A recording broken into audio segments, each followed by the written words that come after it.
Mummy હું હે ને એક છોકરીને બહુ જ પ્રેમ કરું છું. મારે હે ને એની હારે લગ્ન કરવા છે અને આ વાત છે ને તમે પપ્પાને કહેતા નહીં અને પપ્પાને તમે એમ કહેજો કે આ છોકરી રહી ને મેં ગોતી છે મારા છોકરા હાટું.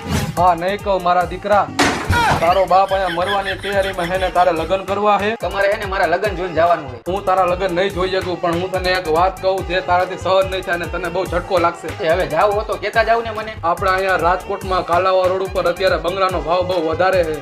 મેં 20 વર્ષ પહેલા અહીંયા એક બંગલો લીધો હતો. શું વાત કરો છો? તમારા ગયા પછી તો હું કરોડપતિ થઈ જઈશ. આખી વાત તો સાંભળ. 2011માં મને કોકે કીધું કે 2012માં દુનિયા ખતમ થવાની છે, તો તું આ કાલાવા રોડ વાળો બંગલો સસ્તા ભાવમાં વેચી દે. તો પછી મેં એ બંગલો હાવ સસ્તા ભાવમાં 2011માં વેચી નાખ્યો. શું જાતા જાવ અને હેરાન કરતા જાવ? અત્યારે ઈ બંગલો હોત ને તો હું કરોડપતિ હોત, કરોડપતિ. મારે ઈ કરોડો રૂપિયા અને ધન દોલત હારે કાંઈ લેવા દેવા નથી. મારું ધને તું છો અને મારી દોલતે તું છો, મારા કલેજા.